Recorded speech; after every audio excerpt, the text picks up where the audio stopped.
Just like Disney's Haunted Mansion has room for one more happy haunt, your college essay has room for more unforgettable essays.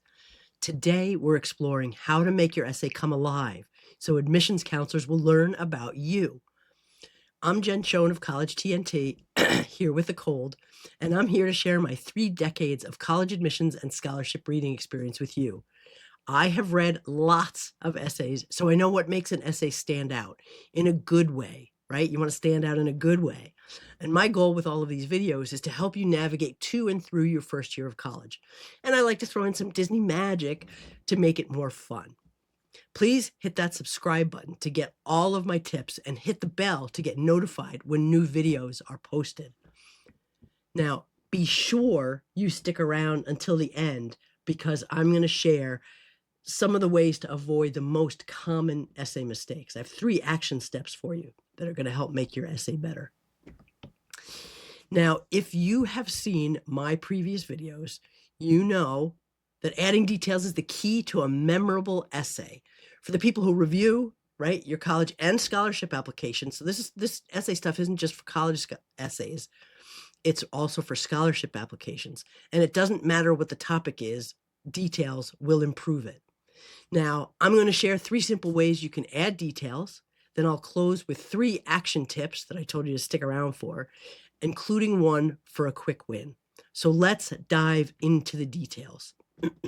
The easiest of all details to add is what I call name names, like Madame Leota here, like Madame Leota there. We're going to add her, right? That's a character. So I want you to create the characters for us as readers.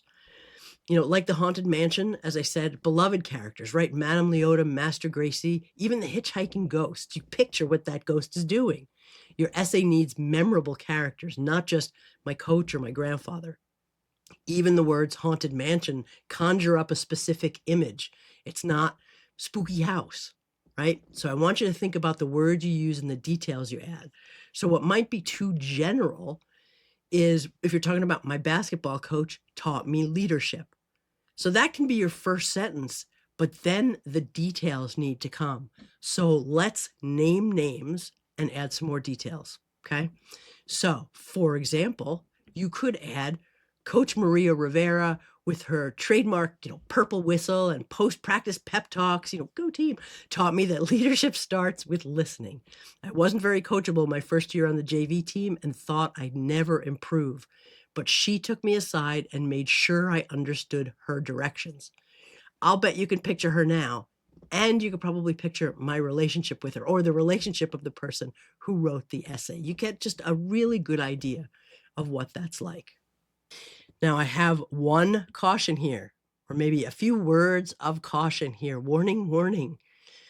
The essay is about you, okay? It's not your coach or your mom or the person who inspires you that you're writing about. It's about what you learned from them and how you were transformed because of their help and their guidance.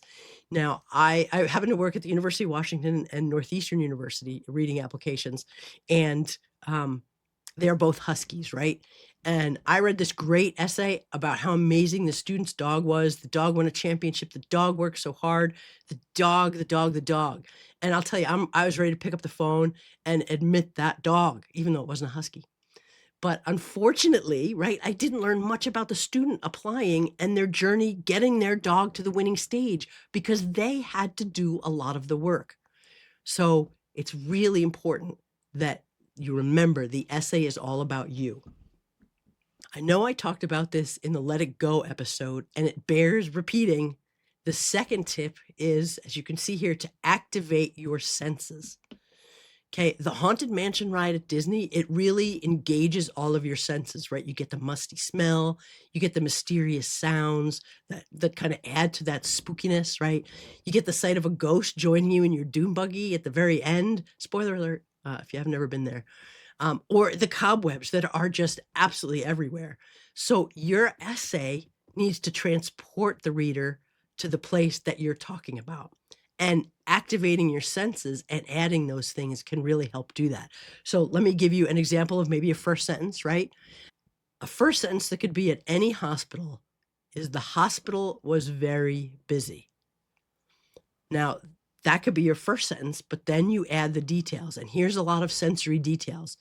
The hospital where you were, okay? The pediatric ward, squeaking sneakers on linoleum floors mixed with Disney songs from the playroom, and the alcohol smell of hand sanitizer became my Saturday morning soundtrack. You are putting us in the room with you when you add those sensory details, okay? Okay, so I know what you're saying. You're saying details are great, but how do you know when enough is enough, right? Sometimes knowing when to leave a detail out is important. Like on that lamp right there. Sometimes you may need to cut the cobwebs.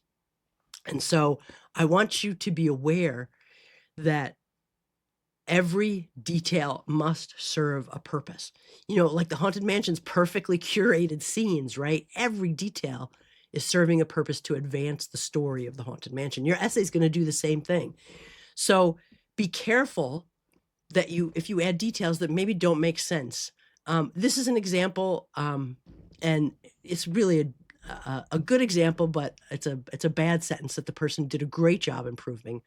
And I love science is what the student wrote, because I have a dog named Max. Max is 6 years old this year, and he's the best dog I've ever had, even if he does sometimes smell like corn chips. Max has been a great part of my science fair project. Now, you can picture Max the dog. I must have a thing about dog essays, right? You can picture Max the dog and all the things that Max is, but those details don't advance your story. So here's how the essay kind of turned out when we pruned it down a little bit. Max, my golden retriever, inspired my science fair project on canine color perception and my future career in veterinary ophthalmology. So you get some really good details there. What the future holds, that Max is a golden retriever, and that's plenty. Not as many details, because knowing details about Max is less important than how Max helped inspire you. So again, always the essay needs to be about you. Okay, so now I have those things. So let's talk about 3 action steps, all right? And I have 3 of them. And the first one is for a quick win. Grab your essay, your draft, and just circle every generic noun like teacher, friend, or if there's a generic place, school, house. I can't think of anything right now, but other generic places, and replace each with specific names and locations. Just do this right now. I'd say pause the video. Like, I'll wait. Okay, welcome back. That you can do in 5 minutes. You can do that very quickly, and I highly recommend it. Now, for a deeper dive, I'd say that may take you 30 minutes later this week. Go ahead and create a sensory chart, right, for your essay's key moments. You don't have to do it for every part of your essay, but what are the key moments in your essay? And write one specific detail for each sense: sight, sound, smell, touch, and taste. And then try to weave maybe 3 of these details into your essay. And again, does it advance your story? If it does, it can really enrich the reader's perspective of what you're sharing, and it gives us a really good snapshot of that experience that you're sharing with us. And then, I mean, I would absolutely love it if you dropped a comment below with your best sensory detail. I would really appreciate reading them. That would be really cool. So if you want to, just down below, drop your comment.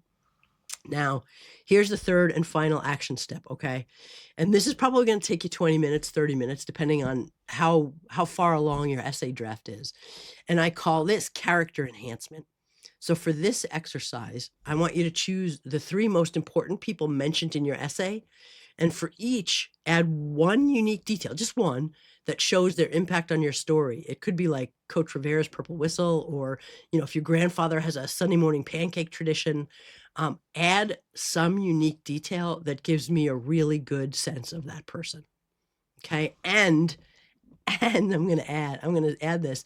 Don't forget that this includes adding a detail about you. Details about you are important because you're the main character in the story, right? And then these details really should help tell your story better. So don't forget about that.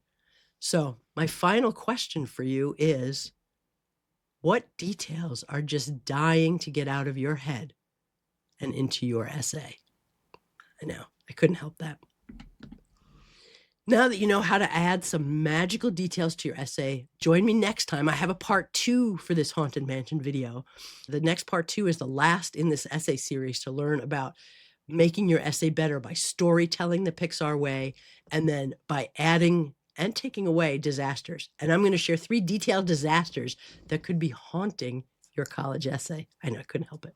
And I can tell you for sure, one of these essay mistakes shows up in probably about 80% of the essays I read. And you'll learn how easy it is to fix if you watch my next video. Now, if you need help with your storytelling, check out the QR code to get my Haunted Mansion tips for this episode and the next episode, and get on my mailing list for even more tips.